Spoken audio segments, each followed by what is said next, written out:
baby bards. I'm Anne Richmond, aka Hearthsinger, the head bard in charge around these here parts, and you've made it. You've made it here to Hearthsinger Games. Here on this channel, I make tabletop RPG-focused videos and product reviews. I give my tips for running and playing games like Dungeons & Dragons and Starfinder, and of course, I tell a few stories from my own adventures at the table. Like You've Been Crying a Lot is definitely the look for Strahd. And if you stick around long enough, you might hear me burst into song.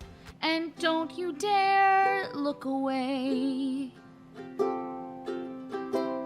'cause I need you to know I'm gonna go back that arc fay. At last can rest his weary bones. Up where they walk, up where they run, up where they stay all day in the sun, wandering free. Wish I could be part of that world. What would I give? Make that you will hear me burst into song. You might also recognize me from over on Twitch, where I embrace the spirit of adventure. Okay. You know who's not gonna go first? The wizard. Oh God! Terror. The little like thing sticking. Oh my God! There is this lucid right there. Oh God! Oh, where do I go? Where do I go? Where do I go? Oh God! This is fine. This is fine. This is fine. And aren't you supposed to like? You know what? And shit.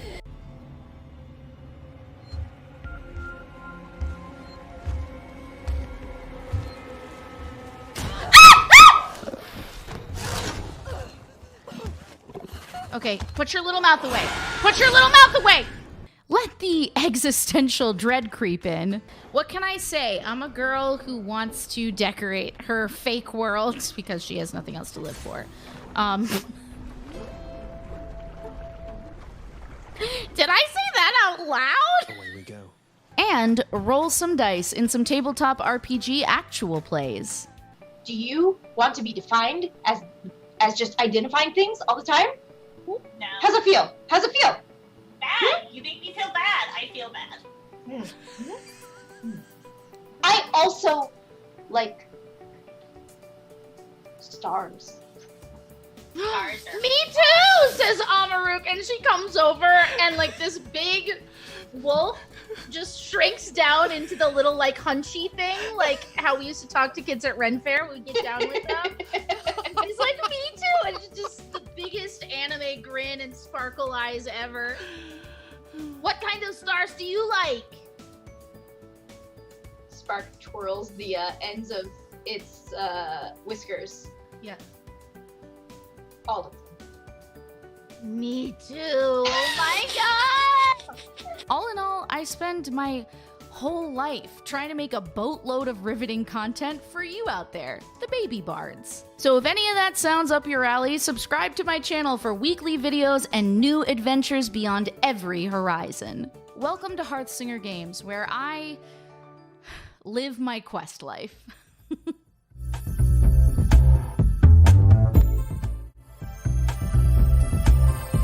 Hey, what's up, everybody? Welcome back to Hearthsinger Games. I'm Anne Richmond, aka Hearthsinger, the head bard in charge round these parts, and today we have news to dive into. Not my news, no.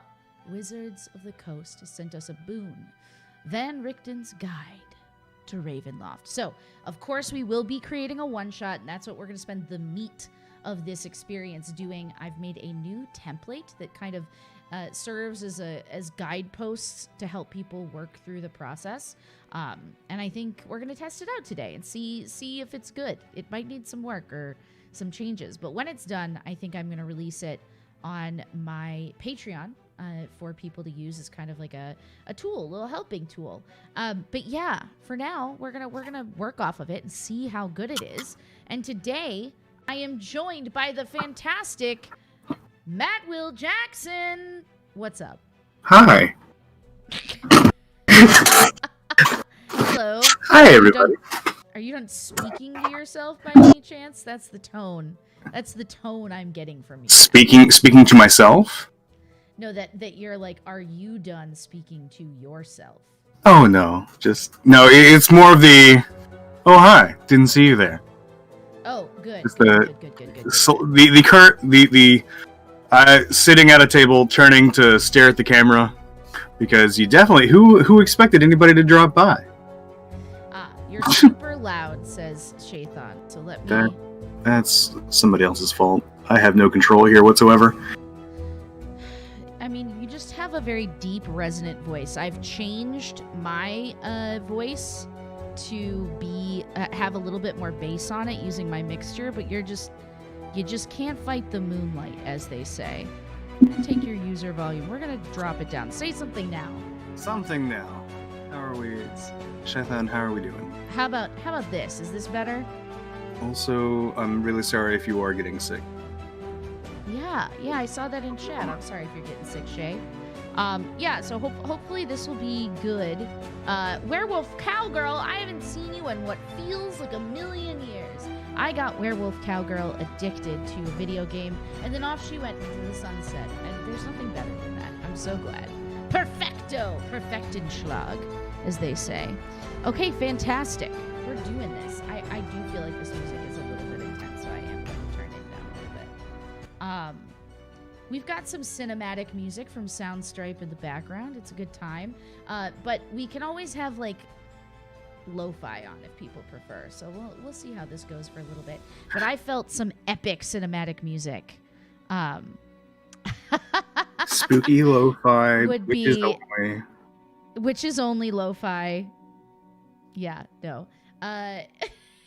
So let's look at this. Let's look at the announcement. We're going to read through it. We're going to share our thoughts on the new stuff that's coming out, or rather the new old stuff that's coming out, and talk about it. All right, here it is. The mist has lifted around D&D's new sourcebook, Van Richten's Guide to Ravenloft. The crowd goes wild. Oh, the crowd goes, okay. Okay. Welcome, know-it-all, and thank you for coming by, even if you got a lurk. It's always good to have you here. So, let's dive in. It says, the mist beckons. It's time to face your fears. D&D's newest sourcebook is Van Richten's Guide to Ravenloft, a massive expansion on one of the most popular D&D adventures of all time. It's available for pre-order now in the D&D Beyond Marketplace, and you can gain access to all the horrors within its pages when it's released on May 18th, 2021. Let's take a look at all the dark details we've learned about this upcoming book. Beyond Strahd, while the creeping mist of Barovia will be further explored in the guide, the boundaries of Ravenloft are massively redefined with the introduction of 30, that's so many, 30 different domains of dread. Gosh dang many. All different horror-themed settings to test the mettle and morals of your players. Like Strahd and his kingdom, each domain will feature its own twisted dark lord with goals and machinations of their own. Domains announced and discussed so far by the lead designer of Van Richten's Guide to Ravenloft. Ravenloft. Wes Schneider at the book's recent press event include Lemordia, a frigid vision of mad science gone wrong. The surreal, dark fairy tale masquerades of Dementliu? How would you say that, Matt? Oh, God, hold on. I did not have the release pulled up. I had a billion other things pulled up, but not that. But not that. I could do anything pull up, but not that. Holy, these new faces. Monster Mesh. Dementliu. It's weird because it's got a weird French thing going on. Treachery and intrigue in the encounters in the dark rainforests of the Kalakeri, and the endless zombie nightmare of Falkovnia. further teased and suggested were more flavors of horror, from most dangerous games to traditional ghost stories, and even D&D's spin on cosmic dread. I'm a huge fan of all things horror, so it was an absolute thrill to frame this book around bringing frightening elements like Mummy Lords, cosmic terrors, and urban legends to more D&D tables, said Schneider. Working with exciting new voices in horror and visual artists like D&D concept artist Sean Wood was essential to make sure we're updating the aesthetic for today's fans while staying true to the roots of Ravenloft. Old enemies and new faces. Well, let's talk about all of that before we dive into the next part. Let's look at this incredible art. Look at that. So, what do you think so far? 30? 30 is a lot. That's what keeps bringing the eye back, because I don't know. So the confusing part about it, like calling it Ravenloftian, is that we know Ravenloft, like the small section where Strahd hang out, right? Yeah. But beyond that is the entire Demiplate of Dread, in which the setting is also called Ravenloft. Yeah, I think it's really confusing because, and a lot of what I've seen in different like Facebook groups and forums and things like that is people being like, great, more Strahd, like just want to die, like saying that like I guess so a content I read was like D&D Wizards of the Coast could shit on a plate and sell D&D to idiots. Like, and I was like, I think that's a little extreme, because you're absolutely, reading they're this, right, but they are right, but aside from that, aside from the quote-unquote being right, I think what they've pointed out is fundamentally wrong about what this book is apparently offering. It's offering you, with Strahd and the classic interest in that tale that so many people have, like, if you liked that, here are 30 other Dark Lords just like him to paint your own picture with. Well, here's the thing. Kind of the sense that I'm getting. So Strahd is not actually the Dark Lord of the Domains of Dread. No, I know, but I'm trying not to spoil it for other people. Well, I mean, that book's been out twice already, so... Yes, but I'm playing it, you're playing it, and there are other people that are playing it for the first time. There's so. And we're about to get a book full of that deep lore. So while Strahd is absolutely reprehensible in so many ways, Every possible way. he is not the greatest power in these places. No. No. And these things, mostly known as the Dark Powers, I think just exist to fuck with Strahd and everybody who exists within these spaces. Yeah. And I like the idea that they're going to take different genres of horror and kind of bring them to life here. I think that will be very fun. And the idea that you could have like a mad scientist, Dr. Frankenstein-esque adventure, or a dark fairy tale masquerade, which like that's all I ever want. I want Labyrinth. I want the Dark Ball. That's all I want. Treachery and intrigue in dark rainforests. Like, we've had, the only other time we've had like rainforest adventure is what am I trying to say? Tomb of Annihilation. Yeah. And that already has a totally different flavor to it, just because death is death in that game and there isn't any resurrection. This I think this will be really fun and different. What are your thoughts? So what I've so far kind of gathered is that like each Dark Lord hits like I guess on a different theme, right? So Strahd's are generic vampire spot, Right. chill spot. So Chill obviously, so you know, it's like, oh, now we have our werewolf lycan. I know for a fact that there's definitely like a lycanthrope one. You know, and like you said, the Frankenstein one, etc. But like, I'm trying to like get to 30, and my brain just kind of goes, I guess there's one that's just clowns. Well, it kind of feels like they're bottling the special sauce that is American Horror Story Ravenloft. where every season is kind of like a different situation. And I like that. 30 does seem like a lot to do well, but I still think even if they were only offering me the ones that Schneider mentioned in this first quote, I would be pretty excited and perfectly willing to shell out the cash for it. I mean, let's be real. I would be, let's pretend we're in a world where I don't buy every D&D book anyways, right? Okay. But there's a difference between books I just bought. Like, for instance, Ravnica.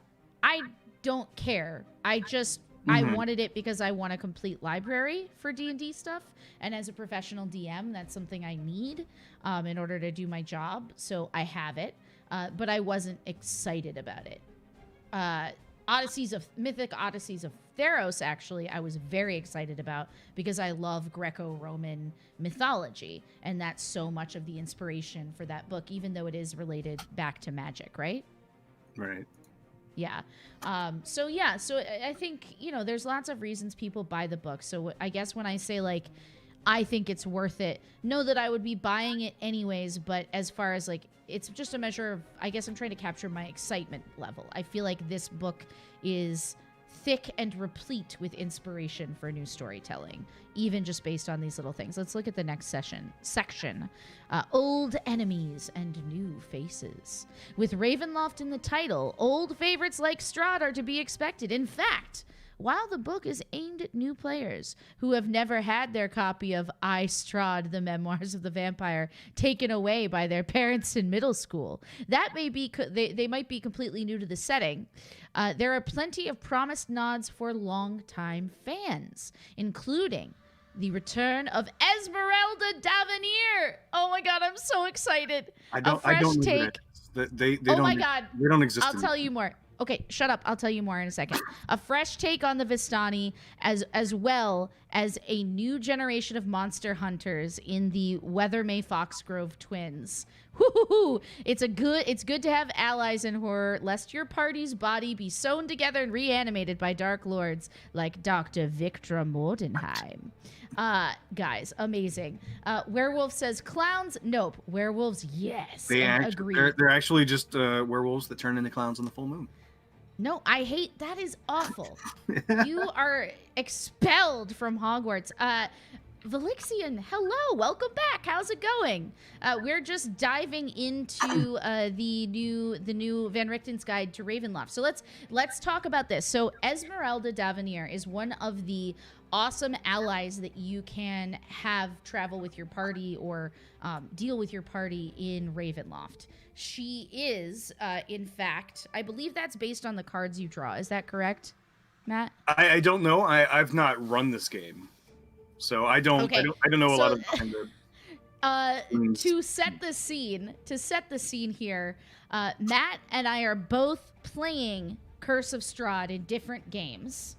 Matt, you've read the book, but that was a long time ago. Yeah, like I read Strahd when it kind of like first came out.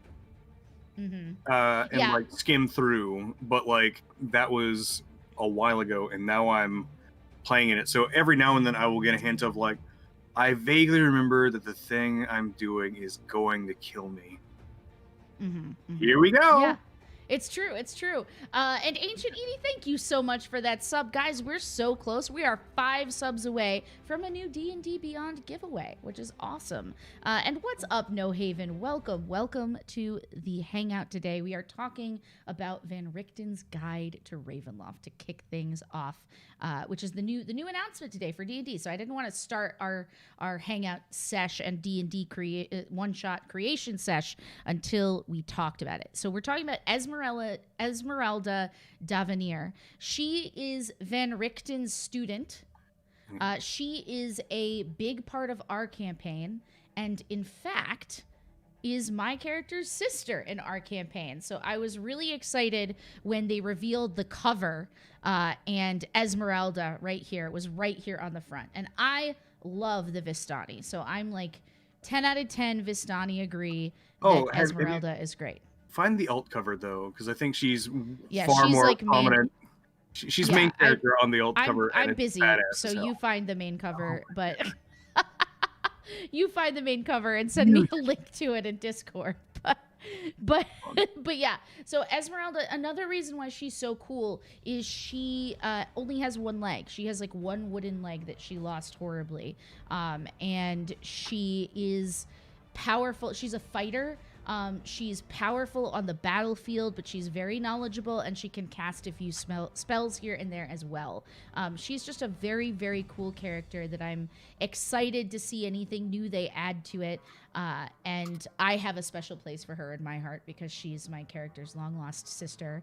And for us in our game, she's run off to Ravenloft, and now I have to go get her before she dies horribly or is changed in some way by Strahd to get to me. So I'm not excited about it.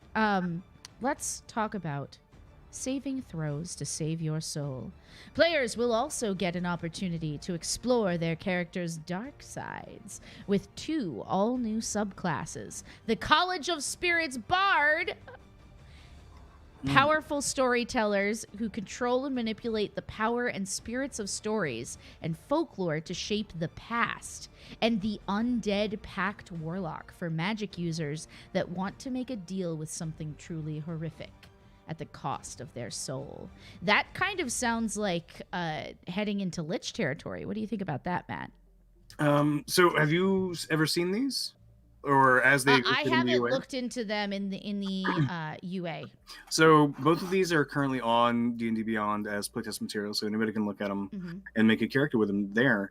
The College of Spirits is a real neat one, and then the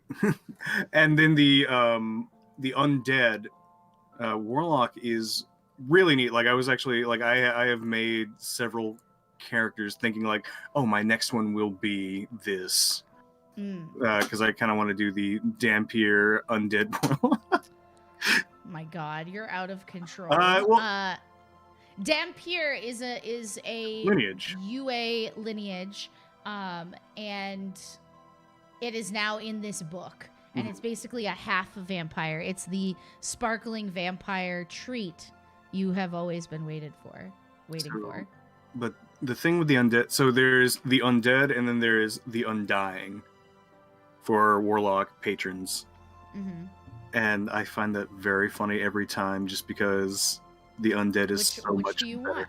Want? Oh, well, you see, the undying is not a great patron subclass. Yeah. Where the undead is a very good one.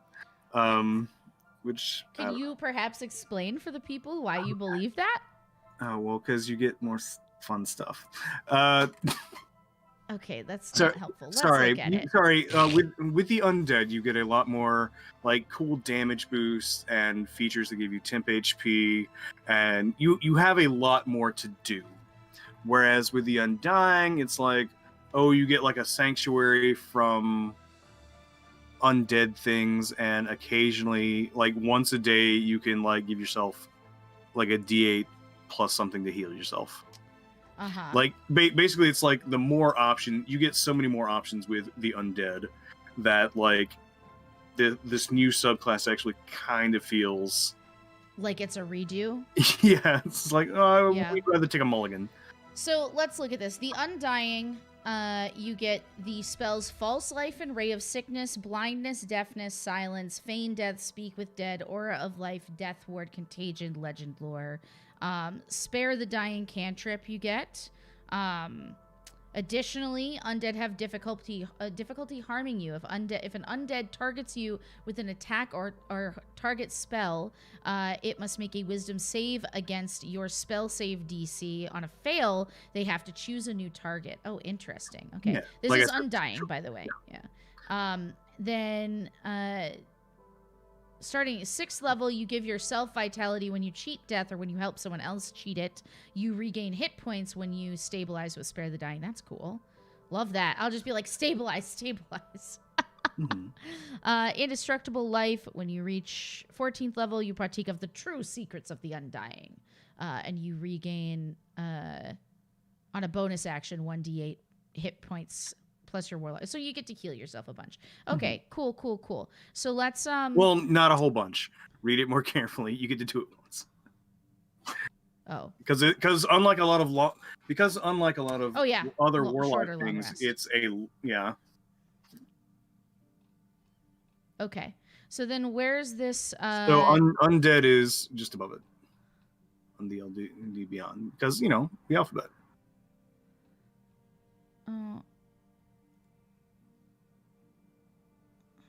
Let's see. Hun, if you go to the top, Yeah. game rules, warlock, all Where? Like up here? like at the very tippity top bar of D&D Beyond. Game rules. Okay. Warlock. There we go. Here we go. All right, so we get Bane and False Life at level 1, Blindness, Deafness, and Phantasmal Force, Speak with Dead, Phantom Steed. We love that. That's as a horse girl, it's never been easier. Death Ward, Greater Invisibility. Okay, so I already like these spells more in general. Let's see. You manifest an aspect of your patron's dreadful power, and as a bonus action, you transform for 1 minute. That's cool. So you get to choose some aspect of your patron to transform into, and you could either get temp hit points, you could force it to make a wisdom saving throw, and if it fails, they're frightened, or you could be immune to frightened for the time that you are this creature. Oh, no, as a bonus action, so for the rest of the turn. That's cool. Okay, so Grave Touched. Your patron's powers have a profound effect on your body and magic. You don't need to eat, drink, or breathe. You should bathe, though. You should bathe, though, just like recommended. Mortal Husk, your connection to undeath. Go back. Oh. Because in addition, when you hit something with your form of dread, like while you have that active, you can also do an extra dice of damage. Ooh, that's nice. That's nice. So you get to pump a little bit more, pump a smite, as they say, in the paladin line of business. Okay, Mortal Husk. When you're reduced to 0 hit points, you cause your body to explode. That's fun. And then you then revive with 1 hit point in your previous space, along with all your gear. That sounds with the level of exhaustion, but you know what? But hey, and then it has a really odd reset mechanic of you need a D4 worth of long rests before you can. Yeah, that's super weird and unique. I feel like your body is now simply a vessel for your spirit at 14th level. Okay, as an action, you project your spirit from your body. The body you left behind is unconscious. Your spirit can remain outside your body for up to 1 hour. You could gain resistance to bludgeoning, piercing, and slashing damage. You cast a spell of the Conjuration of Necromancy School, and the spell doesn't require components, basically. You can fly, you can hover, you can do all kinds of things. When you're using your form of dread, you can deal... you can heal when you do necrotic damage, and you do tons of necrotic damage. And the cool thing is, when it ends... When this like spirit projection ends, you can either teleport back to your body or have your body teleport to your spirit. So you can rubber band either way. We should look at the College of Spirits Bard real quick too, just like to be we fair. Can, but like you see how like these are definitely 2 different flavors, but it's still the same. Yeah, they both have crunch berries in them. Yeah, I like the other one better. Really, you like the no. I'm agreeing with you. Okay, Bard, College of Spirits. Which one? Spirits. Yeah. Okay. Cool. Guiding Whispers. You can reach out. Okay, wait. Guidance at 60 feet. Okay, so guidance is good. We love more guidance. Practice of controlling spirits can employ special tools. You use the following aspects as a spell casting focus. So you could kind of be like a tarot reading bard person, it looks like. I'm so into oh my god.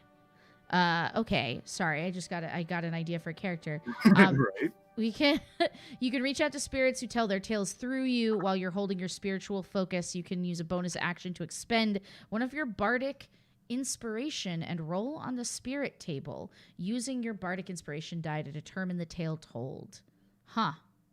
Okay. You use an action to choose one creature to be the creature of the tail's effect. When you do so, you can't bestow the tail's effect again. Okay, so let's read some of these. You recite the tail of a clever animal. The target has advantage on these types of checks. Okay. You talk of a renowned duelist. Make a melee attack against a target as an attacking spectral warrior briefly appears in an unoccupied space. Okay. Cool. So you're basically bringing stories to life, it looks like. Mm-hmm. That's good. Okay, I'm in.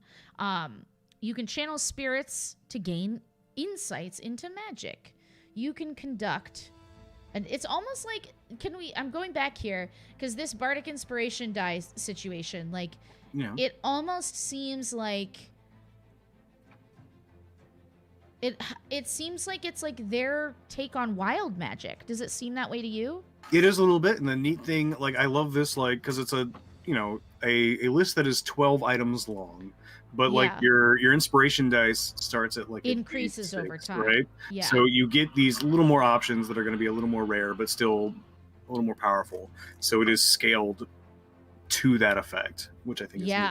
I love that. Wow, wowie. I need to make another bard. This is not what we're doing today, but we're gonna do it one day.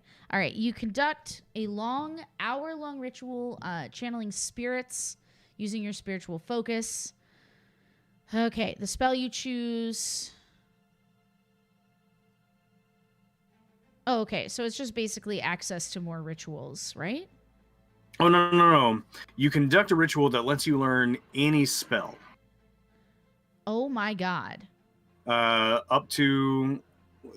What is it? The spell you choose must be of a level equal to the number of creatures that conducted the ritual or less. Okay. It has to be of a level you can cast, and it has to be from divination or necromancy. So it's not...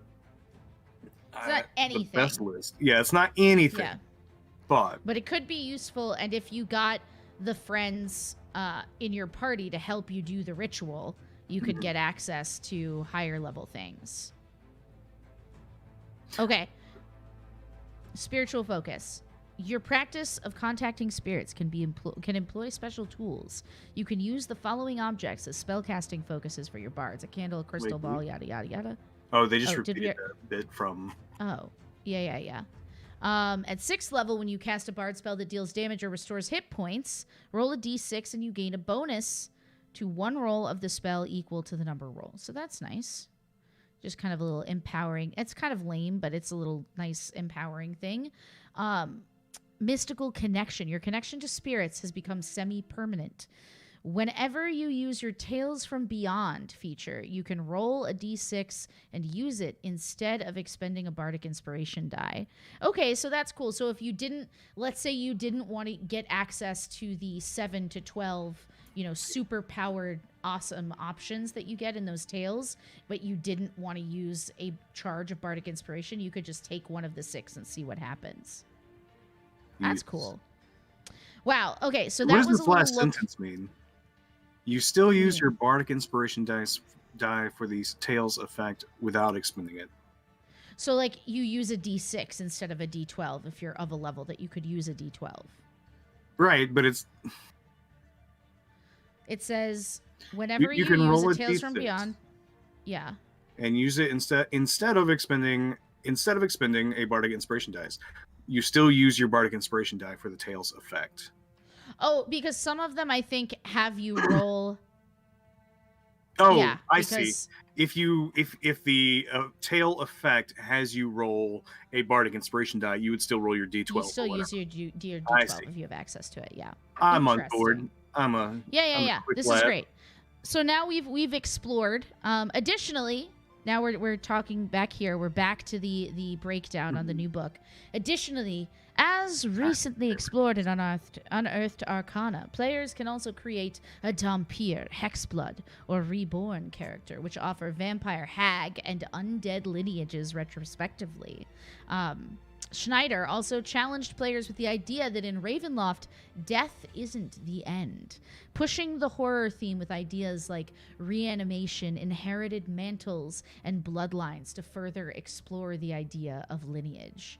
Especially intriguing is the addition of the dark gifts, benefits bestowed with a deadly cost that provide even more role-playing ties to the domains of dread, which I would love, because frankly, when you're in Strahd, right, and this depends on the character that you're playing, right? There's a place called the Amber Temple, and there are other opportunities to meet some of these dark entities that want to use you for their gain and for various reasons. Spoilers. But and some players are very much like, yeah, I'll take that deal. For me, it's been very much like I'm a paladin who has a very personal. I'm playing Irina, the character, the NPC, as a character in the game, and so because I have such a personal tie and abhorrence for everything that's kind of going on, even though Anne, the player, loves to take those opportunities, this just isn't the time for that, I guess. And so we've had some people consider it, but we haven't really had the chance to do it. And I would love to start a game where somebody has a relationship with a dark power like that. What's up, Pocket Ranger? Welcome to stream. How are you? Time check. When did this stream start? We started at 3 p.m. Eastern. So we've only been going for about half an hour. We're talking about the new released book, Van Richten's Guide to Ravenloft, and then we're diving into building a one-shot. Stick around. Welcome. DJ Splash Dazzle. That is the most. If you were a My Little Pony that was a DJ, that's what I imagine. And maybe that's wrong of me, but that's how I feel. Feels right. It feels right. Sorry, what were you gonna say, Matt? Oh, I was just saying, my Bard and my Strahd game is actually, like, we are coming up on that. We are like maybe a session or 3 away from heading. Like that's our next go-to. We have to figure out how to get there, but we are on our way to the Amber Temple. Yeah, have fun. That's all I'll say about it. We are on our way to Ravenloft. We are on our way to take down Strahd and Strahd's bad dad, quote unquote. If monsters are your horror flavor of choice. Oh wait, I didn't read the top. Okay, we're talking about Monster Mash. Van Richten's Guide also includes what Schneider describes as a meaty bestiary, which I hate. I don't like that. I wish he wouldn't describe it that way. Thick. I don't want a thick bestiary. Big old chunky bestiary. I don't want that. It's gross. But more specifically, it has about 40 pages worth of horrific monsters, including classic Ravenloft favorites. He also discusses the book's guidance in taking existing monsters in D&D and approaching them from horrifying new angles, which I think is awesome. From single goblins to shambling zombies that first-level players would typically yawn at. This could change the way we approach encounters in the game. If monsters are your horror flavor of choice, this book certainly seems to have captured them all.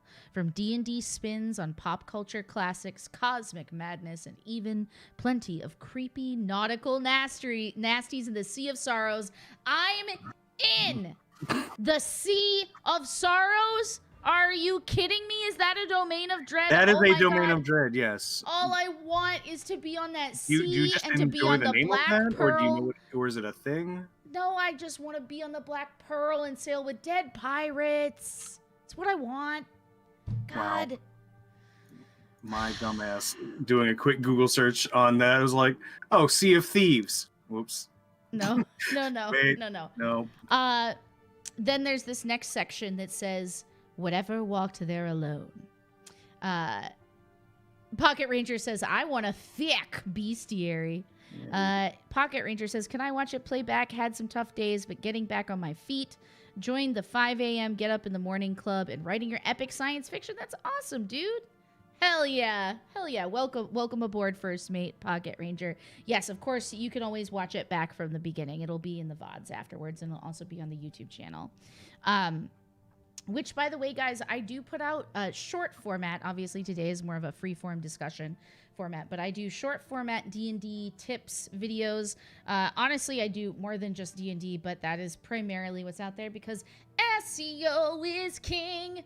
But I do a lot of tips for TTRPGs, both for players and for dungeon masters. So if you haven't given me a subareno over on YouTube, consider it. Consider joining the crew over there.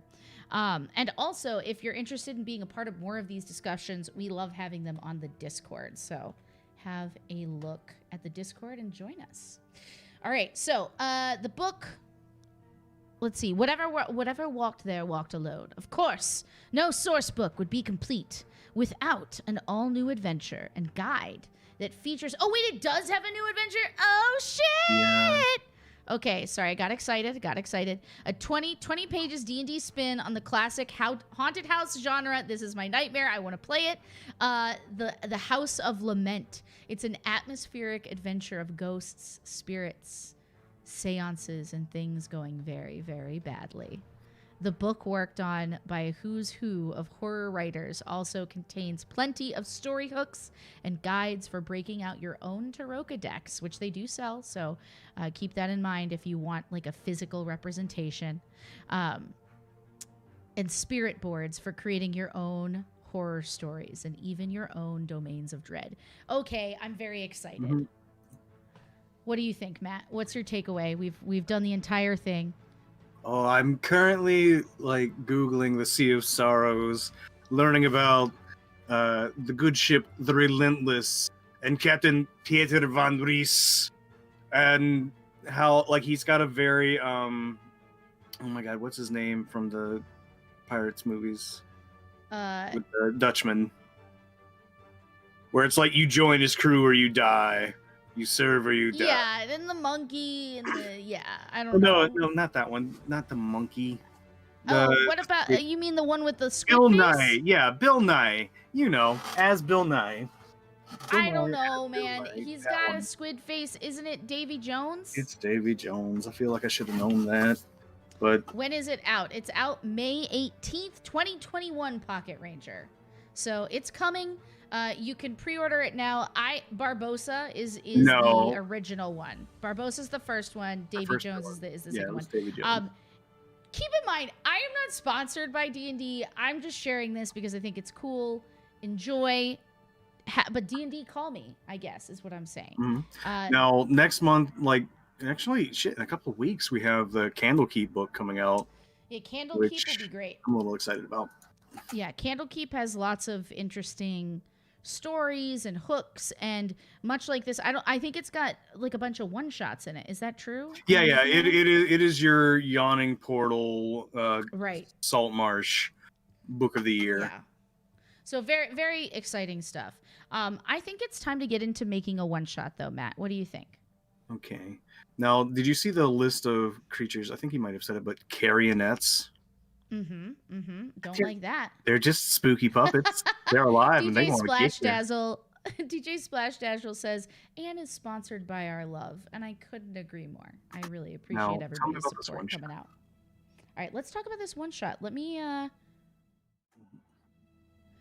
get this going while we chat here.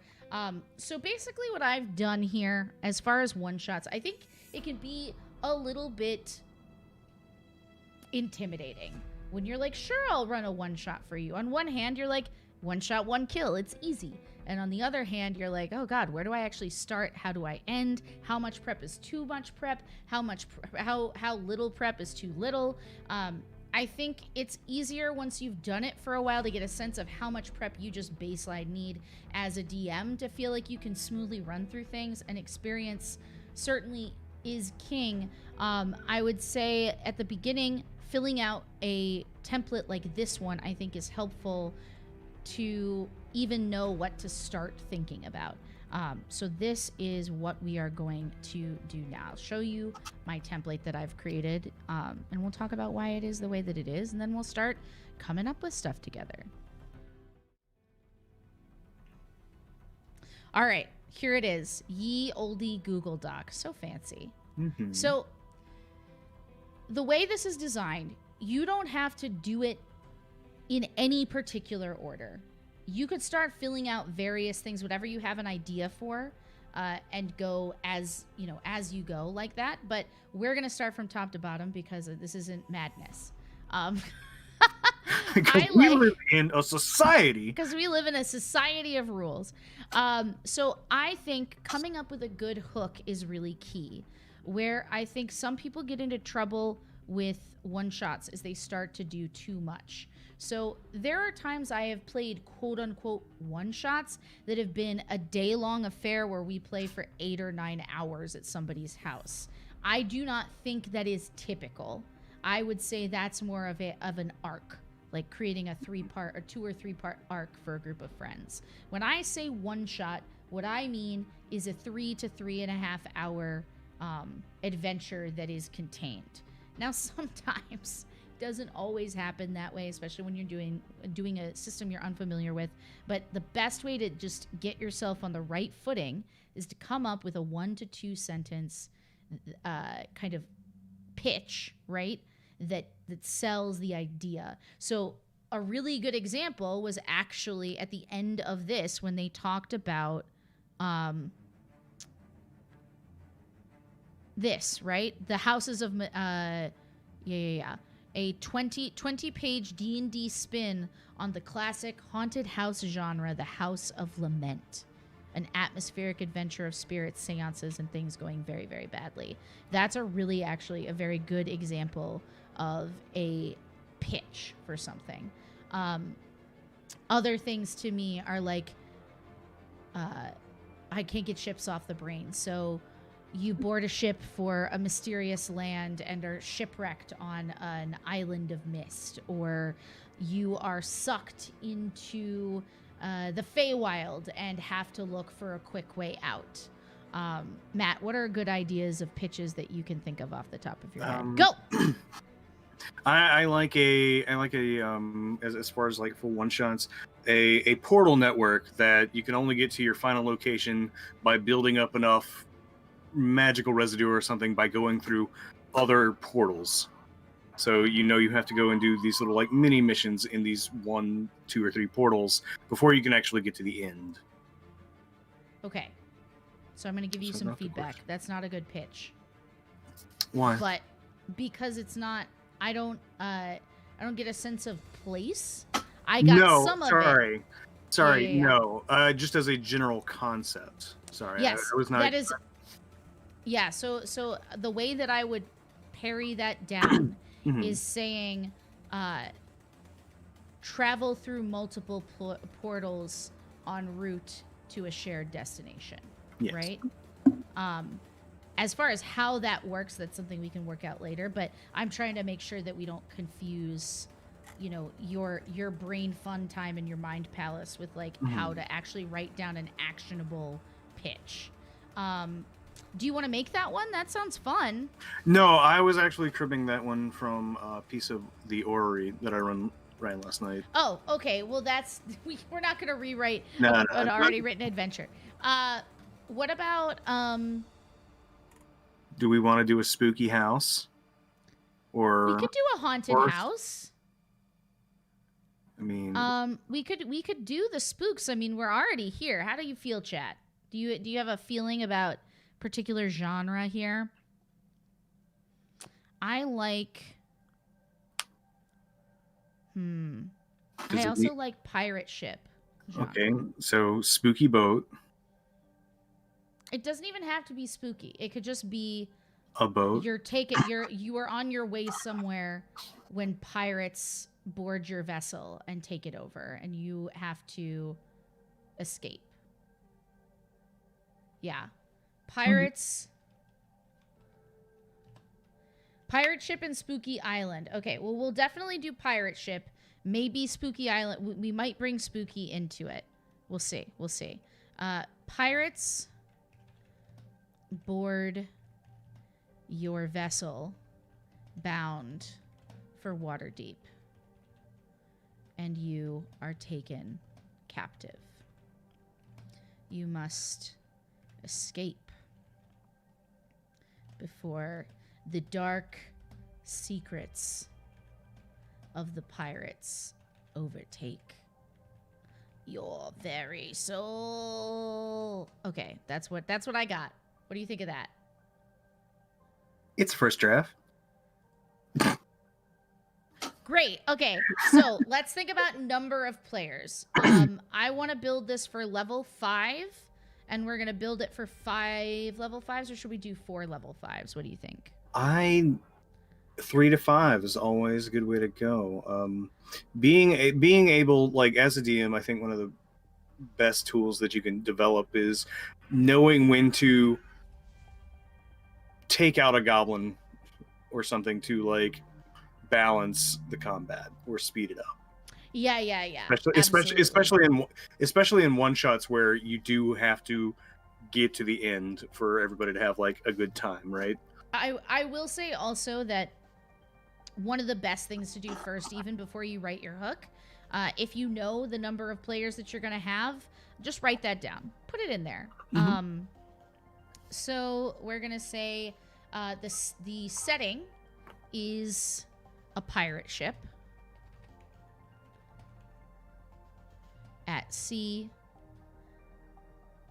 maybe a haunted island, maybe. I'm gonna put it in parentheses. Strong, maybe, but maybe. All right. Okay. Let's see here. Quest objective. This is another thing that selling it quickly is really important. So the idea that maybe the first...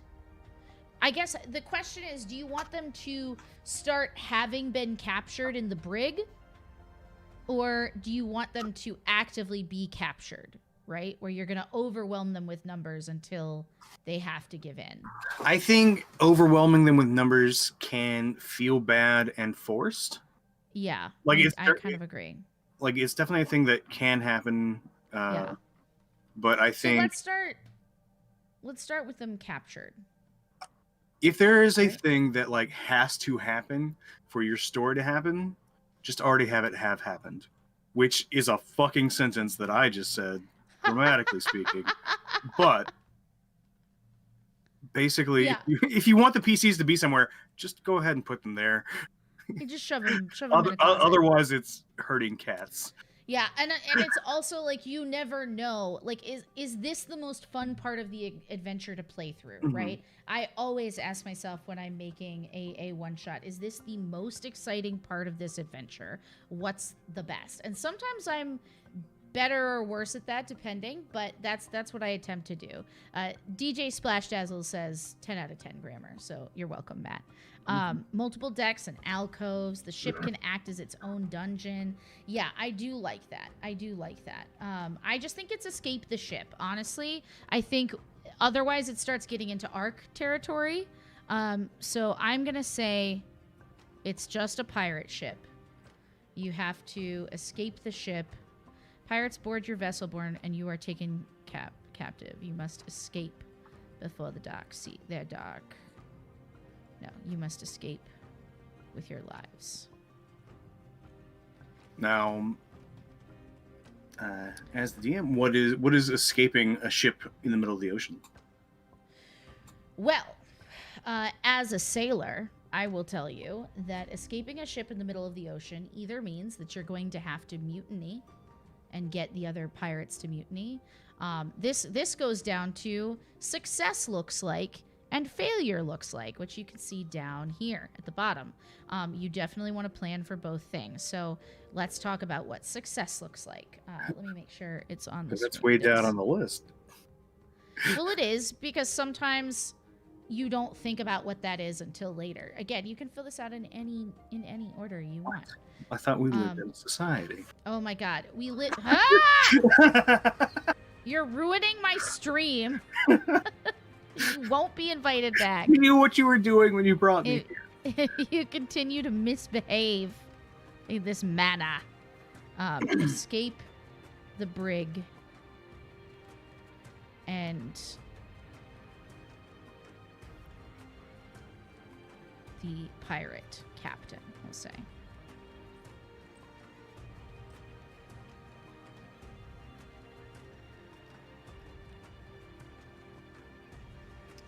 All right. What introduces the okay, we'll get there in a second. Success looks like we're gonna do bullet points because it could be a couple different things, right? You don't ever want to lock your characters into something, and I also think it's important. It's important to approach this from the position of letting them solve a problem. So it's creating creating a setting and a problem to solve with enough layers, but it's not really your job to solve it. It's just your job to help them find the tools they want to solve it in the way that they want. What do you think about that, Matt? Agree. Well, I'm asking because there have been times where you have disagreed with me and said things to the extent of, you can't give them nothing. Right. Well, I was thinking about this where like, okay, so in the event we are a ship at sea, how do you escape, right? Mm-hmm. There are lots of different ways, but again, well, I mean, you could approach this. Yeah, there totally are. There's mutiny. There's get into, like, kill the captain, kill enough of the crew so that you can take over. There's find some kind of magical artifact that bends people to your will. There's jump in a lifeboat and row to shore. Like, there's a lot of different things. Or flag down another ship if you can figure out where you are, right? Like, there are lots of different things you could potentially do. But I think, like, success looks like escape. Examples are lifeboats, summon friends, summon allies. You have people who can transform into animals and carry you away. Create a mutiny. Discover a dark secret and take. Let's see. Does this help you? No, sorry. I immediately thought of, well, what if you just have a druid and they all just jump overboard and they turn into a fish? The end. Exactly. But I think because it is kind of like a very confined space, that it is difficult to just run away. Because if you're just like, oh, I get in a lifeboat, well, then now you have a pirate ship chasing you in a lifeboat. Right. But it also, like, there's going to be, I think, all of these elements, right? Like, these are all elements that can happen. You're probably going to need multiple parts of these to do it. But I think part of the issue that you're coming up against seems to be the fact that, like, well, what if they just catch you? Well, like, you're not really that valuable to them. I think another key part of the story is you're valuable because you were on the ship, and what else are they going to do? It's either you're a prisoner that they can maybe transform into a crew member, or you're a prisoner that they can sell. Like, all of this depends on what your party makeup is. Right. And I think if you are going to allow for the avenue of mutiny, which I'm all for, I think at some point, like, we'll probably end up there in the introducing the players to the quest, right? Where you show that, like, maybe there's some disgruntlement among the crew. For sure. I think part of it is you have to figure out what you need to introduce to them. And also, this is something that can be really hard. You need to figure out how to introduce the themes and the potential avenues for success to them in a way that lets them participate in that exploration, but guides them through it. I think that can be really, really hard, because sometimes it's like, let me give you a ton of exposition. Have you ever played Microscope, by the way? No. I played it for the first time a couple of weeks ago. But the general bullet points of it are you start with, I view it really as kind of like a world building tool more than a game, but Like you can start at like when you begin the game, you start with like a beginning period of time and an end period of time, and then as you and the other players work, you create these other periods of time, and then you drill down within those into what I think they might just be actually encounters, and I think scenes below that. Mm-hmm. And like as we're like building this, it's kind of like, oh, we've done the exact same thing. Mm-hmm. I don't Yeah. know, where we have a start, a finish, and now we're filling in. Yeah, well, and again, success looks like escape in any way. Mhm. I just fundamentally don't think, because I think this is something people plan too much for. You need to answer every question. Like, you do need to figure out in the moment how you can introduce those things, but a kind of unpopular opinion, but that is very true, is one of the things about being a dungeon master is you need to get comfortable being uncomfortable. You need to realize, oh, I need to introduce the concept of the fact that they are going to need to see somebody who isn't happy. Like, how can I do that once they're already in the story so that they already have some agency and I'm not just telling them 50 things about this ship Right. in a row, right? Because that's not really fun or engaging for the players.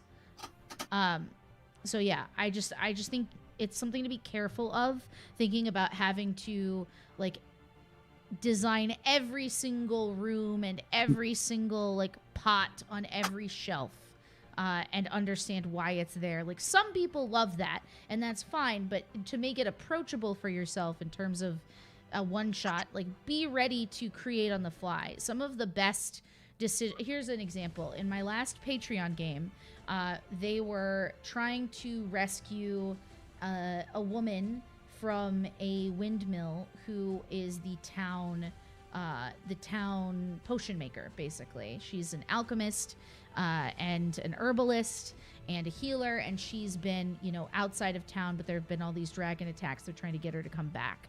And I decided in the moment that the quest giver, who's kind of a nasty, annoying guy, was going to be carrying a torch for this woman. So they got to see kind of another side of him, but also why she doesn't want to come back to town, because they're divorced and he's awful and annoying.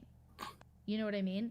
So that's not something I came up with before the game. That was something that happened in the moment and ended up being like one of the reasons that they used to have her come back to town, but come live with them and deal through them instead of dealing through Harbin Wester in Phandalin. Like, they got to be in charge. And they used something as a very key persuasion tool that was just something that I made up in the moment at the time. So yeah, so I think that's some of the most fun stuff that you can do. So leave room for yourself to play at the table as well, I guess is what I'm saying. Yeah. Okay, failure looks like. What happens if they fail? Because I think failing has to feel fun too. And by that I mean it has to like fail spectacularly. What do you think failure might look like, Matt? Well, obviously death. Okay, yeah, death is an option. Another thing is that we could deal with is maybe there is some kind of like way to combine these two things where the pirates and the new crew meet something so terrible at sea that they must come together to conquer it. So maybe failure looks like a kraken eats you. DJ Slapdashel says, recapture? ? I think a kraken eats you. Come together to fight. Yeah, Escape. not or escaping. Come together with a common cause. Great. Love that. Let me find. I need different music. I really need some chill lo-fi. This is too much for me. I was using cinematic score music and I need lo-fi.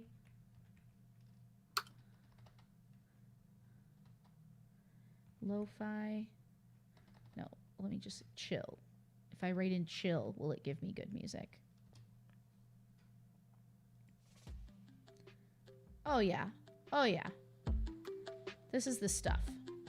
All right, let me know if that's too loud, chat. But right now, I'm feeling good. I feel less stressed. What about you, Matt? You can't hear it. Yeah, I can't hear the music, so I have my own dope beats going. You know, I wonder if I might be able to share them with you. Hold on. I might be able to make this better for everyone.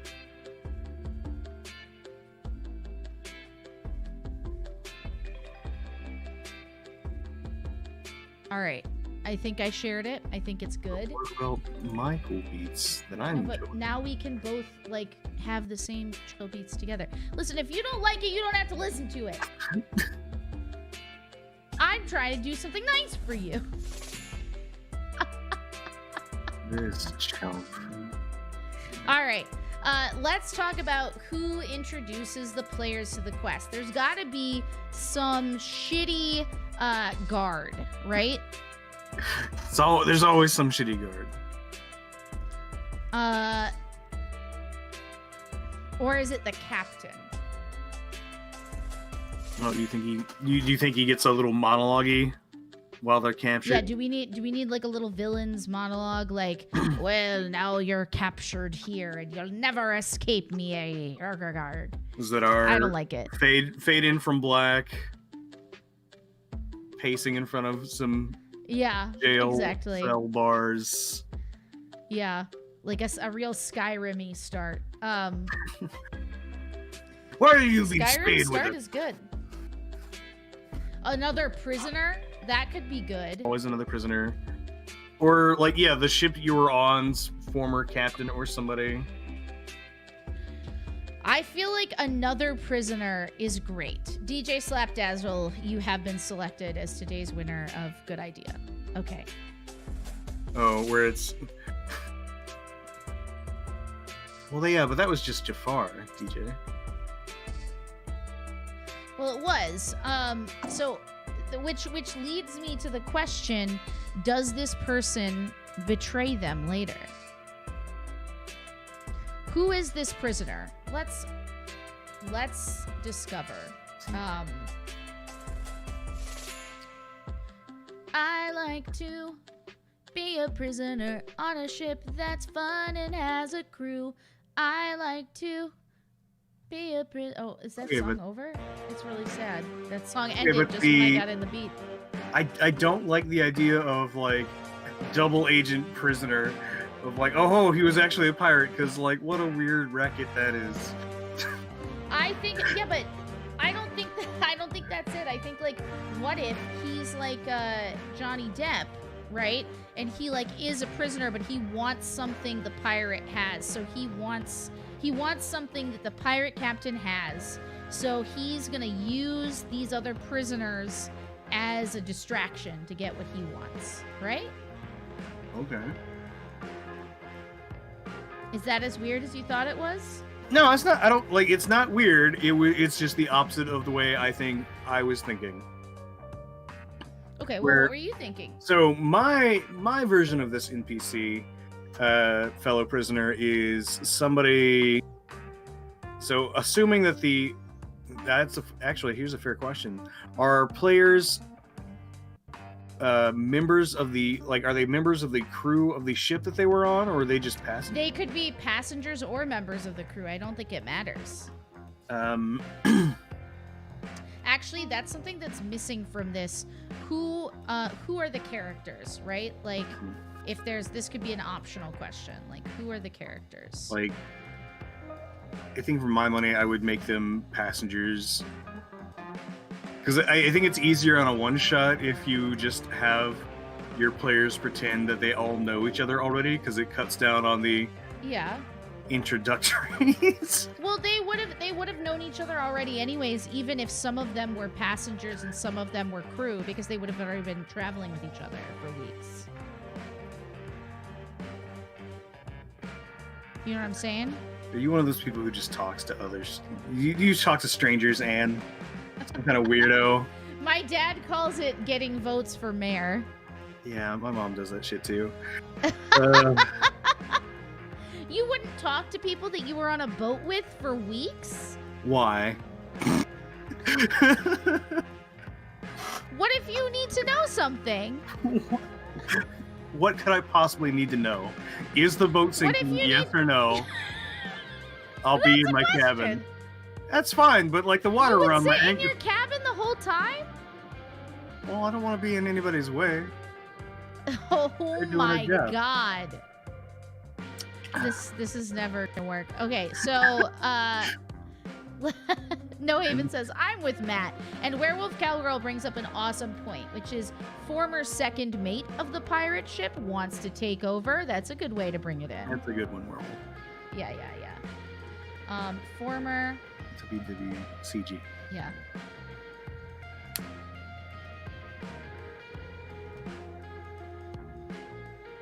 Oh, back to my original point that was so very far ago was, like I think my NPC for this would have been like a member of the crew that the heroes were on, who just kind of like knew a little bit about the pirates, but like knew that like their ship was also carrying something that the pirates wanted and now have, and so keeping it out of their hands is also maybe another thing they need to do. Good questions. And also, I think both, like having two NPCs at the start kind of point out the two different paths that could be taken, I think is not a bad way to go. What are your thoughts about that? So like there are two prisoners. Inside. One of them is the former second mate of the pirate ship, who can tell you about things on this ship, and the other is someone that was left alive because they blended in with you guys. So they owe you something, right? And they want to escape, but they also know that there's some kind of magical implement or treasure that the captain will have access to. Right.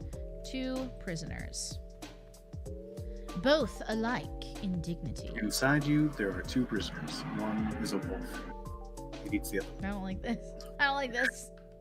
Okay, let me see here. But no, my curse is that while in an ideal state, I would sit in my cabin and never say anything to anybody and enjoy a good book or two.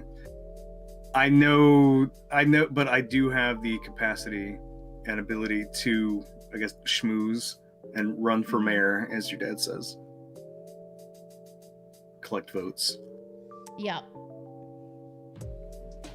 Cool. Sure. I know it wasn't related to anything going on. I was like that's not helpful right now. I felt the need to defend myself. Okay. Shut up. My goodness. All right. Second mate of the pirate ship and captain. You want to do the captain of the other ship? What's this? What are these ships' names? Miss, I'm writing one chat. I don't know, man. Okay. Sorry. That's so not important right now. Listen, at some point, you're going to need some nouns. Okay, sure. I'm working on these mate characters. Let's one thing at a time. You get crazy. The pirate ship. Okay, yeah, we'll worry about that later. Okay, so who is second mate? Second mate, same as the first. Okay. Oh my god. All right, second mate. On the pirate ship. His name is Wilford Brimley. No, don't. Roberts. Wilford Roberts. It's good because he could be called Roberts. Like some kind of dread pirate? Yeah, sure. Why not? I wasn't thinking of that, but yeah, it works. Okay. Second mate of the pirate ship where you are captive. The other prisoner's name is Cersei.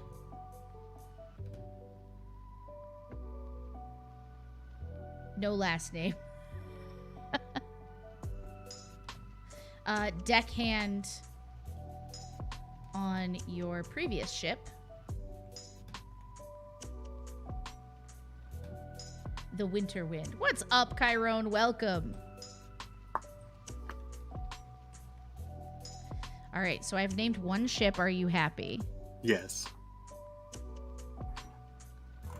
Oh, no. Okay. How's it going? How was your Pathfinder raid, Chiron? All right. Let's do... Okay, we'll name the other ship now. I can't stop thinking about it. God. The worst. You're the literal worst person in the world. Why?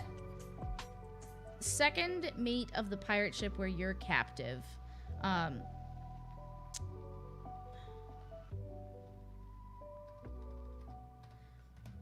Let's call it...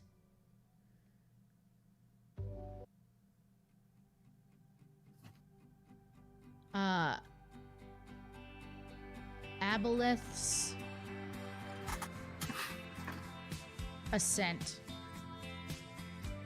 Happy? Yes. Okay, great. I was also gonna name it after a monster. Okay. I I love how you're like, do you have a name? But you didn't offer a name, but you were already thinking of one.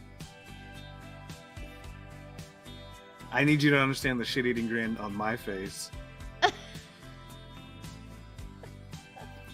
Why don't you just say things when you think them? Okay. Because I didn't have a name then. I had one like as you were typing that one. Okay. All right. The pirate ship, Aboleth's Ascent, where you... Oop. Oh my god. Why did you delete everything I wrote? I did. Oh, you didn't. It's fine. Okay. I forgive you. It's scary when other people are in your dock and you don't know what's happening. Her deal is that she blended in with you all and was not thrown overboard or keelhauled or kept for questioning about the various magical items in your hold.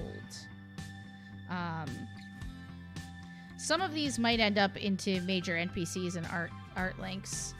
Matt has a hat. I've been stuck in trying to figure out how to write a one-shot, and this is so helpful to think of what I should be asking. I'm so glad, Matt. That's exactly why I'm doing it. So for anybody who's curious, who may have just joined us from Chiron's raid, which again, thank you so much for bringing your community by. The plan here is to be able to have, at the end of the day, a cool template that people can use to build one-shots off of. It's not the only way to do it, but it can help people kind of fit their mind around the size of things so that there's not as much scope creep. I like the idea of calling ships in D&D after character abilities, such as Relentless Rage. That's cool. I like that a lot. Love it! And hopefully, I'll be able to release like a PDF of these things so you can fill them in on your own. I was thinking about just doing it to patrons, but I might also put it on the Discord because everybody here is, helping create it. I think what I might do is put the template on my Patreon and put the finished adventure on the Discord for people to use in the future. I don't know. What is everybody's thought about that? Thank you, Chiron. I appreciate you sharing that. That's our community. Come join us, hang out. It's a time. And I'm Ann Richmond, aka Hearthsinger, the head bard in charge round these parts. And I am a huge nerd who loves to play D&D and who makes D&D and other tabletop RPG content here on Twitch and weekly over on YouTube in shorter format videos. So make sure you go over there, give me a little subscribble. There's a new video coming out tomorrow about writer's block for D&D and how to combat it, because boy, oh boy, is that a thing sometimes. I do think that video is going to be fun because I think it'll give you sort of my attack and point of view on what writer's block is and what it represents in general. And I know a lot of people here are just creatives who might find that useful. All right. So let's get back in here. We're talking about who's going to introduce the people to the quest. Wilford Roberts is a human? I mean, that with a name like Wilford Roberts. You're right. Well, you could have been a half-elf, but sure. Sure. But he... Cersei. I feel like she's a water genasi. You think? All right. What did you think? I was thinking halfling, but I'm down with... Ooh! A big name for a small lady. What's that mean? It's 5 characters. What do you mean it's 5 characters? Cersei? Yeah. Yeah. 1, 2, 3, 4, 5. She's... No, I mean just like a big... It's just referentially, Cersei is like a big sea witch's name for like a little lady who's a deckhand, and I really like that. So let's call her a halfling. No, she's a gnome. Fuck you. You don't get what you want. Yes, I understand. I understand from your perspective. In your deep lore. You're literally Nerd. ruining moving day for me. Okay. Cersei, a gnome. And then what is their... We have to come up with their archetype. I'm going to say that he is a warlock. And she is a bard. Goodness. Why? No, I'm not objecting to it. I just appreciate the nation stuff. All right. Now, is this the point where you would be like, oh, hey, use the stat block for these characters, or... No, I'm not going to do that yet. That's, we still have so much to come up with just generally in the shape of things that is not something I'm going to worry about now or even necessarily on stream today. Sure. We might come back next week and finish this if we're not going to finish, which it looks like we're not. And I do have a game tonight that I have to run that is another one-shot. Surprise, it's also on a boat. So I have to go at 5 to work on that. So we'll get as far as we can today, and then we'll come back next Tuesday and work more on this. How does that sound to you, Matt? You know what? It's a date. All right. So, yada, yada, yada. Second mate of the pirate ship. Blah, blah, blah. Oh boy. Let's say this. Okay. Important things that they're gonna say, right?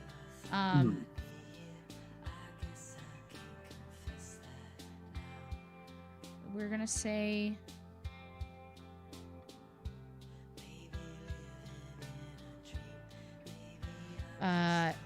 introduced to captain's name and goals. We'll come up with what those are in a second. They're going to tell us avenues for escape.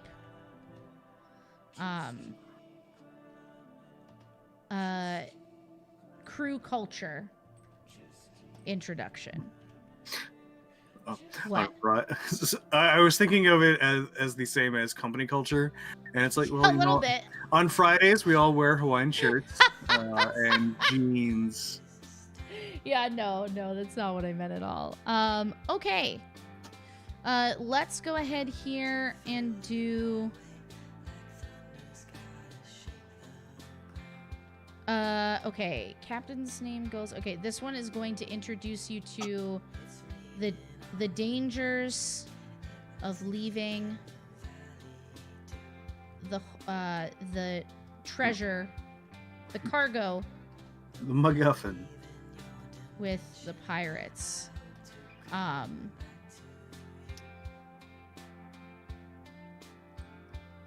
Begs for assistance to save their captain, who is detained and who she is in love with. What? Why are you laughing at me? Always with the romance. I love romance. I have a video about it. You should go watch You it. should watch it on youtube.com/Ann Richmond. Ann with an E Richmond. Okay. Let's see here. Ann E. Richmond. One day she's gonna punch me and it's gonna hurt. I mean, you're very far away, so you're hard to punch, and you got that going for you. Okay. Okay. The dangers of leaving the cargo. I think that's really enough for her. 2 prisoners, who both need the characters to help them get out of the brig, right? Mm-hmm. You both need different things. So you're basically going to treat them with a forked path, and then bad and good things happen depending on which they choose, right? I think that's always fun. So you're basically presenting them with 2 people who are like, yeah, we're going to get out, but what are we going to do when they get out? And so each person needs to have a strong want. This is a good one for Cersei, and this will be the objective. Begs you to help him escape and turn and convince the crew to mutiny. Right? Mm-hmm. These things aren't mutually exclusive. In return, he will help you.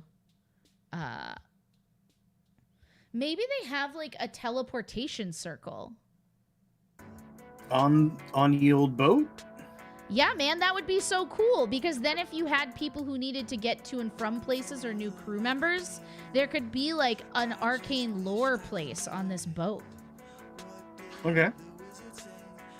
He will help you find the teleportation circle in the captain's quarters.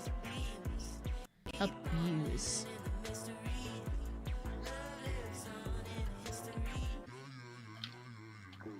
Begs for assistance. She will help you board the lifeboats and sail for freedom. Cool. These lifeboats are going to be like mini sailboats, basically. Okay, great. I think that's a solid start, right? Mm-hmm.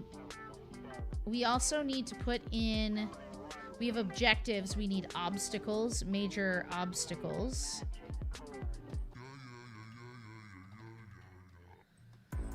Okay. We've got pirates. We've got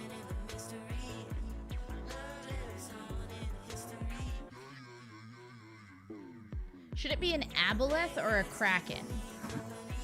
Well, I mean, it's high seas adventure, so it's definitely got to be a kraken. Yeah. Storms are always things.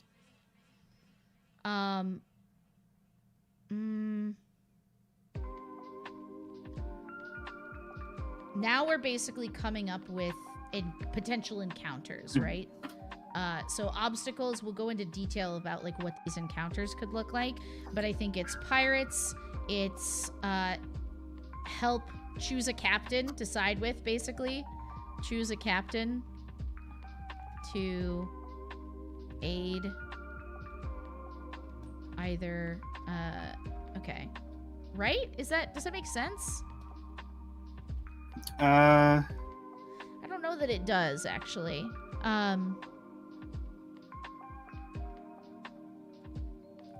Because right now you have like a potential of 3 different captains you could be talking about, right?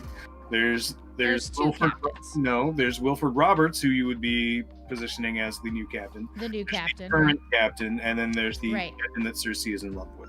Sure. Yeah, no, that's true. So many captains. All right. For right now, we're going to say major obstacles are pirates and krakens. Mm-hmm. And we'll say pirates can represent various classes. Okay, and then a kraken is going to be like the knockdown, drag out last thing. Okay.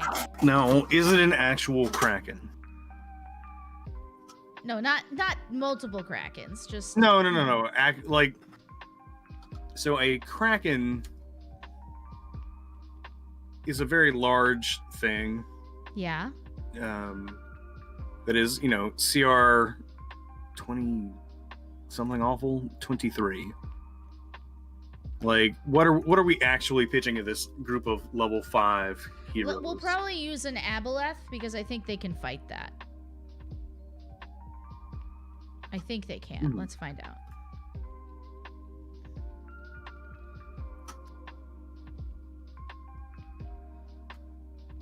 Okay, monsters. Because while Kraken, because like Sea of Thieves styles where it's just big tentacles messing with you for a bit and then they leave, that's fine. But that's not necessarily D&D Kraken, right? Right. No, it's very true. Aboleth is CR10. Reduced threat Aboleth. This looks like a good thing for level 5s to fight. Oh no, it's too easy. Oh, I haven't. Hold on. CR7. Number of parties. Oh, but hold on. Wrong party. 5 level 5s. 4 level 5s. Okay, great. 4 level 5s. Let's get rid of these and try again. No, I double-clicked by accident. Okay, so it's only medium. So then let's see what just a regular old aboleth is like. Now, we have to remember that there will also be other crew and like cool things on the boat they can use to fight it, and whatever this potential artifact is that it wants.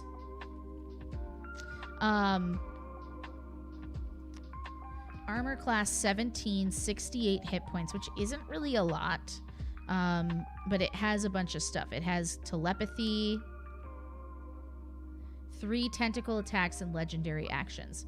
I think it's probably fine. What do you think? For the CR10 against an entire ship? Yes. No, my question to you is, what if the characters use that as a distraction and ignore both the aboleth and everything going on the ship and just get away? Yeah, they could do it. I don't have anything against that. Giant shark skeleton. Oh wait, no, the regular aboleth is way too much. Oh my god. I was looking at the wrong stat block. Okay, so let's do the aboleth, the reduced threat aboleth stats. And then on top of that, what we can add is, let's see, pirate captain. Don't mind if I do.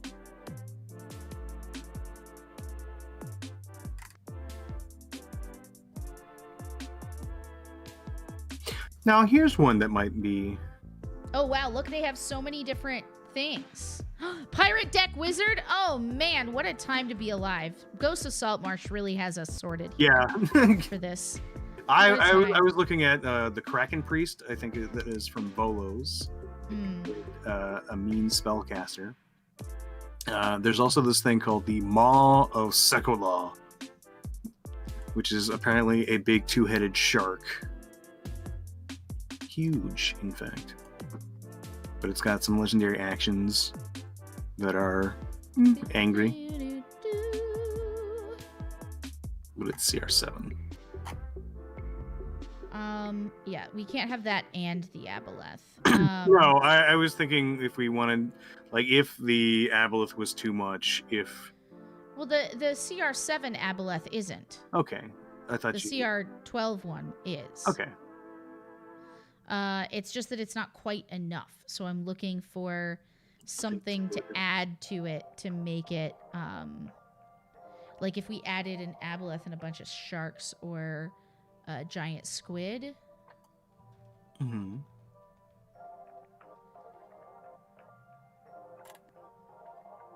Where? Squid? Gnome squid. This is not helpful. None of this is what I want. Why isn't there a giant squid? Giant Octopus? octopus. That's okay. That's exactly what I was looking for. Okay. I think 2 giant octopi and a reduced threat aboleth would be a good thing for an entire pirate crew to fix. And then you, as a DM, need to, like, kind of read the room sometimes when you're doing stuff like this, because you're walking the line between something that's really cinematic and something that's going to be a lot to control. So I tend to like picking for multiple combatants, like 1 major thing and then 2 of the same like lesser creatures. So like this CR1 and CR1 creature here. If these go down too easily, you summon more octopi. Just let this aboleth summon more octopi from the depths. But if it's balanced, and it might be, depending on how you run the ship mechanics, then it should be okay. What are your thoughts on that? Yes. There's a neat thing that the Ori does, and I think they actually include it in D&D Beyond as its own monster. And it's just... where is it? Yeah, the monster is just called the Enormous Tentacle. Mm-hmm. And it's just like a little, what is it? It's like CR2, I think.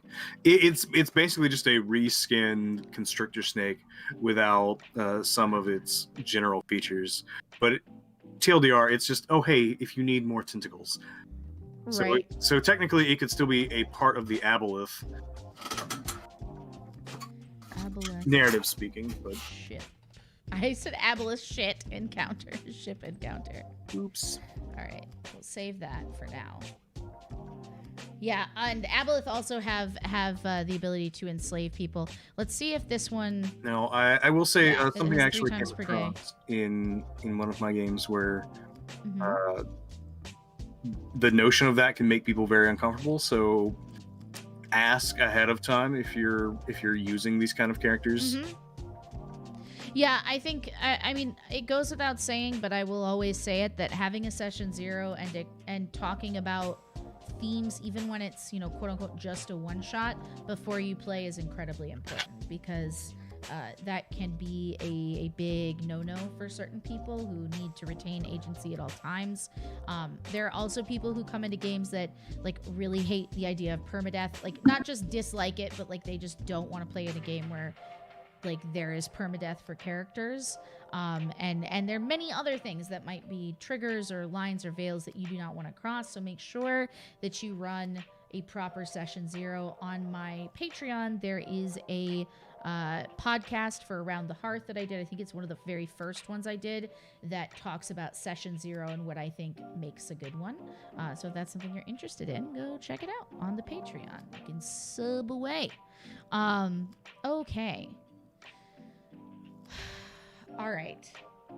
I feel a little bit overwhelmed by what we've done, but I think we've actually outlined like a pretty solid let me write down here, a pretty solid framework.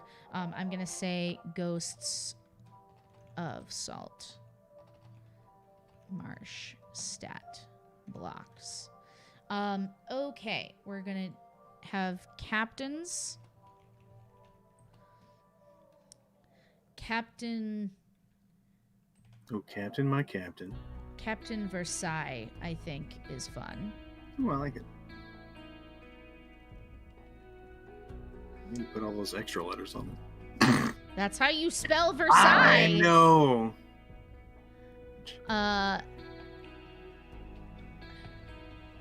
Ilaria Versailles.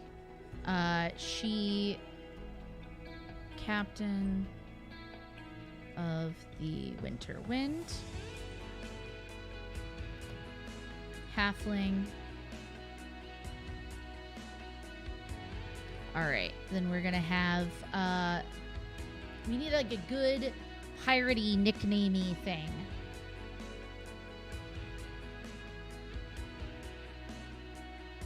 Yeah, Kraken is too much of a CR, Chiron. You're absolutely right. Give me, I know you got it in you, Matt. Just give me a good piratey name. Oh, sure, no problem. I can do that, Chiron, no problem. DJ Dan and the Scurvy Crew. By the way, if anybody has ever listened to that rap album, DJ Dan and the Scurvy Crew? Yeah. No. Original That's a pirate hard rapper. pass. That's Hard the real thing. Uh-huh. I am the worst at names. Honest to God. How about... Because I'm the person who will browse every wiki looking for, like, okay, if they're from this region, then their names would sound like Oh my this. god. And have this kind of inflection. Start making decisions. We're going to start making decisions. So this is from the Aboleth Ascent. And we're going to say he is a Grim Feast. Mhm. Yeah. I like that. Is he a dwarf? Is he I was gonna go half orc. half orc? Yeah. I don't hate it. And Captain David DiCarlo. David DiCarlo is pretty good. I think it's kind of in the Ilaria Versailles merchant family of names. So I want something a little like a guy who's interested in magic shit. Now we have alliteration. He could very well be a dwarf. Garm Grimfeast. He could very well be a dwarf with that alliteration. No. He needs more hard syllables. Goruk. Grimfeast. Oh my god. I need you. Okay, so the name that I was literally about to type was this. Garrick. I actually like Garrick Grimfeast is better. All right, we'll split the difference. Yeah, Garrick Garuk. Grimfeast. Amazing. Okay, Teamwork. great. That's fucking teamwork. All right, sweet. What's up? David Duchovny says it's just Bill. Solid suggestion. It's just Bill. Solid. Man, this is great. Okay. So we can also answer some of these questions. Third question, encounter 3 is all hands on deck is what I'm going to call it. All NPCs fight for their lives against a wayward aboleth, hungry for the ship's treasure. Hungry for the ship's treasure and control of champions. No. For its vessel. What? I'm guessing here, but these encounters are not necessarily chronological in order. They might just be location based. So they might be, but encounter number 3 is definitely what happens last, which is your crazy encounter with an aboleth that is like the knockdown, drag out fight of the session. The other things are really just going to be you placing pirates in various places and having to convince them with your words or sneak past them, that kind of thing. So we're gonna go with like a dungeon crawly theme, making the dungeon the inside of this ship, right? Right. Now, of course, the real concern is, how do you not alert everybody on the boat? I mean, you might, but if everybody on the boat is alerted, that's when you summon the Kraken. You know what I mean? Yeah, Not the aboleth. right. Are definitely not a Kraken.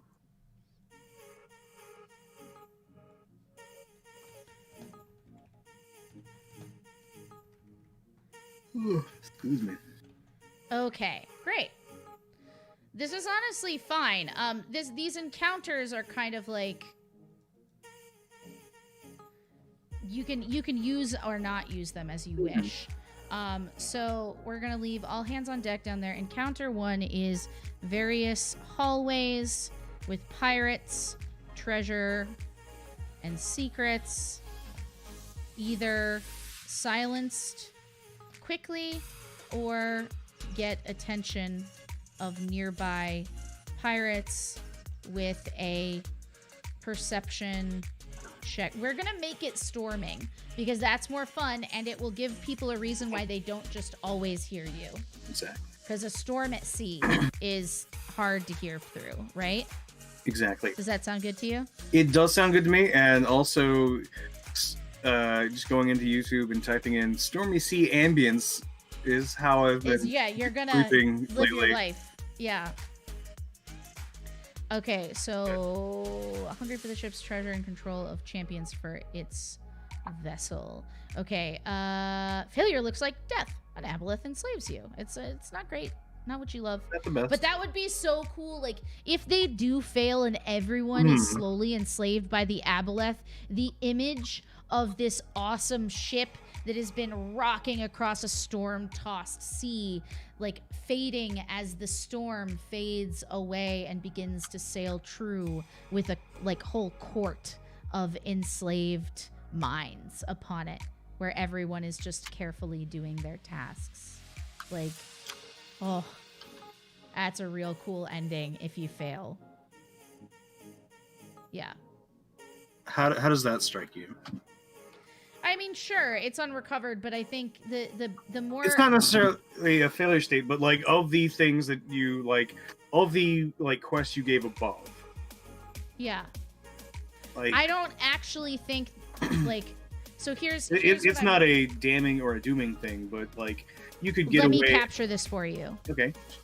This is not a description that you're going to make. Mm-hmm. Failure looks like the answers to those questions are how do you describe the end of the story? It's either going to be because you're all dead or it's going to be because you're enslaved by the aboleth. It's not going to be like, and there's treasure still in the hold. Like, that's not its own thing. That is true regardless. All right, let me paint this to things. you. You sneak into the lifeboat and you silently row away, leaving behind the treasure and the Winter Wind's captain. Defeated but alive. Right.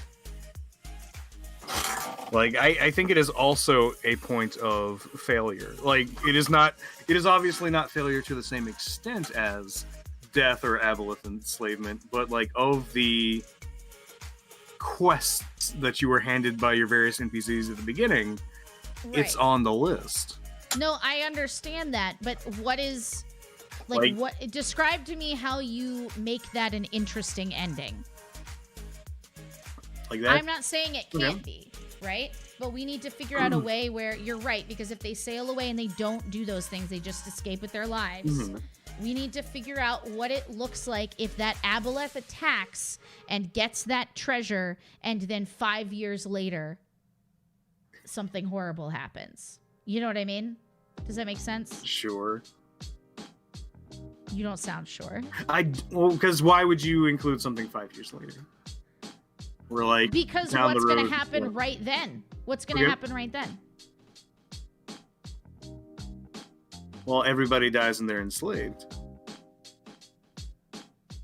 Okay, you're confusing me. I'm very confused. I think we have confused. Okay, so go back. Okay. So essentially, what you and I are building right here is like not necessarily fail. I think this is a thing that we are both doing here, and it's not necessarily failure. It is how do you close the game?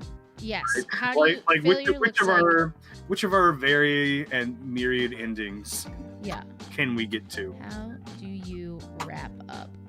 Yes. The adventure. That's what I'm asking. It's conclusions, not necessarily. Yeah. And I think escape. You need escape with treasure Okay. or escape without treasure, right? All right. Like, both of those things need descriptions that talk about what you accomplished and what you didn't in the way you Yes. wrap up the adventure. That's why I'm like, 5 years later, Yeah, something yeah. happens. It could be then, right? Okay, we But, are on the same page now. Or it could be, you know, that Cersei, as they're riding away and they're watching the aboleth fight in the, you know, gagoon of like all the flashes of lightning and storm in the distance as you're riding these like, you know, 2-story, 3-story waves up and down on this teeny tiny ship. You know, Cersei tells you like, you don't know what you've done. And that's it. And you just watch as the aboleth, you know, curls its tentacles, lashing around the ship as it goes down, knowing what, you know, Cersei's going to tell you. So those are all the things that you want to figure out, like, how do you wrap up the adventure in various circumstances? Because what you don't want to do is create an adventure with 1 success and 1 failure. Because if you do that, you don't want to create the adventure around having a success and that's it, right? Does that make sense? Right.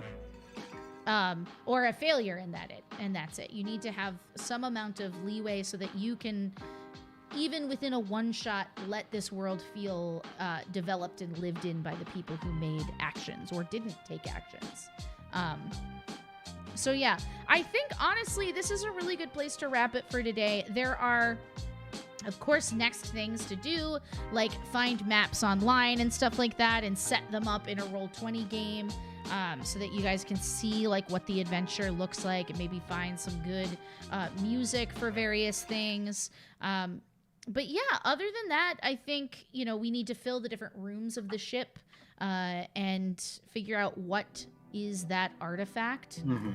Figure out any other cool just pirate names for NPCs, like list of thematic NPC names, right? For people they come across. I just like to have that on hand sometimes.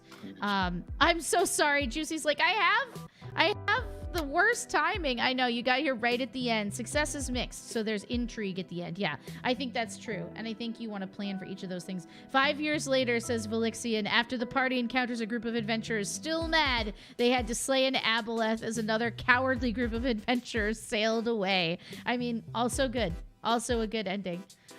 These are great. So I will go ahead and when this is done next week, I will post, you know, the adventure. I'm going to figure out where and how we'll do that. But for now, I'll go ahead and post the D&D one-shot builder template on our Discord. So if you're not there and you want to join us and hang out with our community, join us there.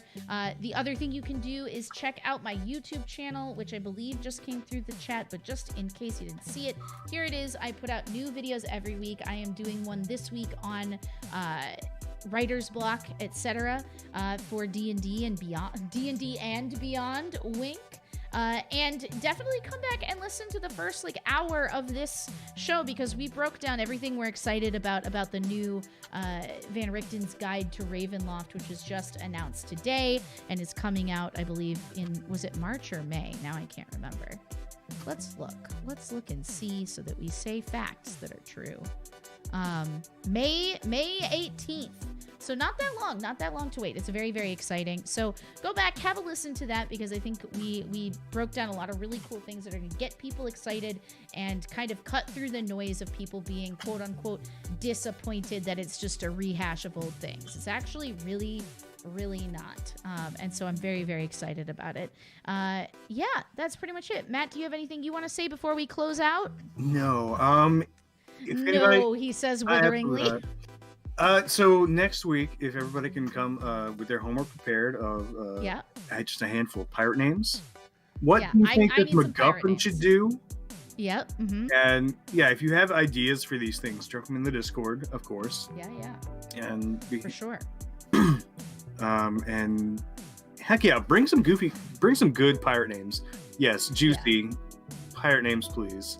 Yes, pirate names Give us- immediately. Give us pirate name, Let's actually make our lineage. to-do list here. Hold on. So down at the bottom. Oh, look at you. Yeah. You're doing it. What's in the Make calendar? that list, Matt. Pirate names.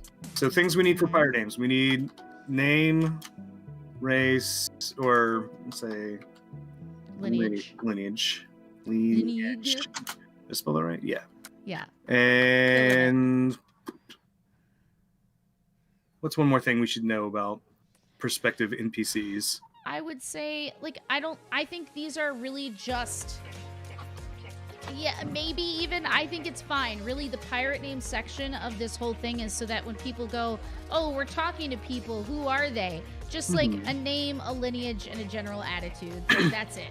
It doesn't need to be crazy. And it doesn't actually even need, they don't even need to necessarily have like a lineage built in. It can literally just be names.